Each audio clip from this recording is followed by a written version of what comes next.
Right. Beard-Lambert law. இப்போ Beard-Lambert law வந்து சொல்லிச்சுன்னா என்ன, ரைட்? அதாவது ஒரு குறிப்பிட்ட கன்சன்ட்ரேஷன்ல ஒரு சொல்யூஷன் இருக்குது.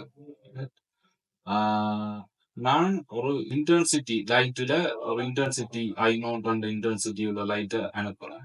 அது ஐயா எனக்கு அவுட்புட்ல வருது. ஆனா அந்த இன்டென்சிட்டி குறையுது. அப்ப I0ன்றது வந்து ஐக்கு நாட் பி ஈக்குவல். அதே நேரம் I0 இன்புட்டா இருக்கும், அது கூடவா இருக்கும், வெளியால வர அவுட்புட் வந்து குறைவா இருக்கும், இன்டென்சிட்டி குறைவா இருக்கும். அதுக்கு ரெண்டு ரீசன்ஸ், அதாவது ஒன்று பியர்ட் லோவும் லாம்பர்ட் லோவும் எடுத்தோம். ஒன்று என்னன்னா இந்த சொல்யூஷன் கன்சன்ட்ரேஷன். அப்ப கன்சன்ட்ரேஷன் வந்து என்ன செய்யறா கூடினா இந்த இன்டென்சிட்டி என்பது நல்லா குறையும். லென்த் கூடினாலும் இன்டென்சிட்டி என்பது குறையும். அந்த ரெண்டு பேரும் தனித்தனியா தான் இதுக்குரிய விஷயத்த எடுத்துருச்சு. ஆனா உண்மையின்படி இந்த ரெண்டும் சேர்த்து தான் பியர்ட்-லாம்பர்ட் உருவாக்கப்பட்டது. ஏனென்றா இன்டென்சிட்டி குறைவதற்கு, அப்சர்ப்ஷன் கூறுவதற்கு என்ன ரீசன் என்றா கன்சன்ட்ரேஷன் லென்த். அப்ப எங்களை பொறுத்த வரைக்கும் மைனஸ் பிஎ இதுல மைனஸ் பண்ணி பி பாவிக்கிறதுக்கான ரீசன் என்னன்னு சொல்லிட்டீங்கன்னா இன்டென்சிட்டி வந்து குறையும், நேர் விகிதம். இது ஃபர்ஸ்ட். செகண்ட் மைனஸ் பிஐ நேர் விகிதம் சி. இது பிஎட் லோ பிஐ நேர் விகிதம் இல்லை. இது லாம்பர்ட் லோ பேஸ். நாங்கள் இதை சேர்த்து மைனஸ் பிஐ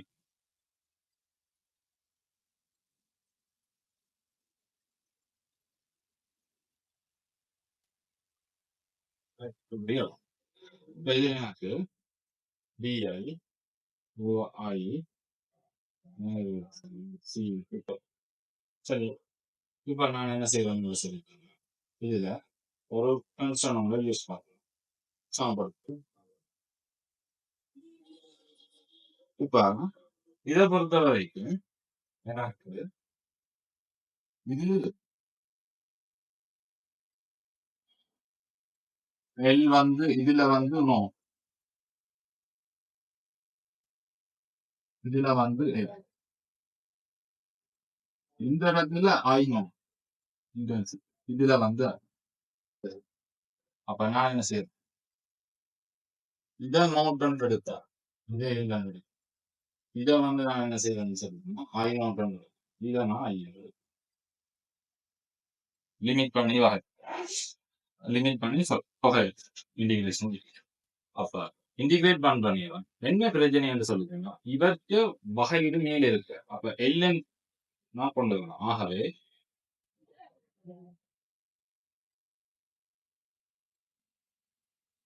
உனக்கு மைனஸ் கேஸ் ரைட். இதுல வந்து ரைட் சேஞ்ச் ஆகுறதால நாங்க டிஎல் யூஸ் பண்ணணும். டிஎல் யூஸ் பண்ணணும், சேஞ்ச் ஆகும் டிஎல் யூஸ் பண்ணணும். ஆகவே எல்என் நோ டிஎல் தான் யூஸ் பண்ணணும். சரி, அப்ப இப்ப ப்ராப்ளம் என்னன்னு சொல்லிட்டோம்னா எங்களுக்கு ln I bracket = minus ln kc lc. ஆகவே இந்த மைனஸ் இங்க போனா பிளஸ் வந்துடும். ஆகவே ln I0 minus ln I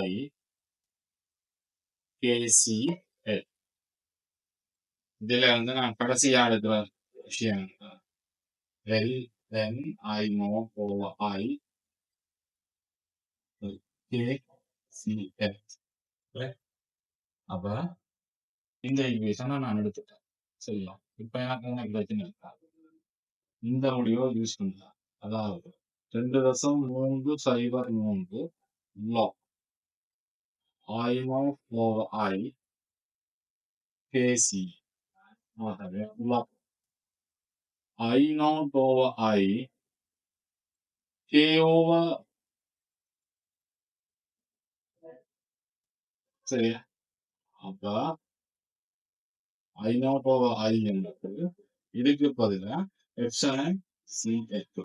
சரி, இந்த ஈக்குவேஷன் பாருங்க. சரியா? இதுல வந்து அப்சர்ப்ஷன் என்றது I நாட் ஓவர் சரியா? ஆகவே இப்ப எனக்கு மொத்தமா என்ன ஈக்குவேஷன் வர போகுதுன்னா ஏ log I not over I epsilon C இவ்வளவு எடுத்து இப்ப இந்த லொஃப்ட்ல வந்து தலையில எடுத்தோம்னு சொல்லிச்சுன்னா மைனஸ் ரெண்டு வரும். சரியா? ஏ minus log I over I சரியா? அதே நேரம் I over I நாட்ன்றது வந்து டிரான்ஸ்லேட்டருக்கு என்னவாக இருக்கு? ஈக்குவலாக இருக்கு. அப்ப P என்றது வந்து எப்பவுமே லைக் I over I சரியா? அப்ப இதுல வந்து நான் என்ன செய்யறாங்கன்னு சொல்லிட்டேன்னா ரெண்டு பக்கம் லொக்கே எடுத்துட்டு மைனஸ் பண்ணி விட்டாச்சு. Minus log into minus log D என்று வரும். சரியா? ஆகவே இதெல்லாத்தையும் சேர்த்து தான் நான் இதில் எழுதினேன். சரியா? ஆகவே இந்த ஈக்குவேஷன் வந்து எப்படி வந்ததுன்னு சொல்லி கிளியரான நாலேஜ் இருந்தால் கேள்வி சேர்க்கணும் ஈஸியா. இதான் இந்த பிஎட் நம்பர் ஈக்குவேஷன் வந்து சரியா?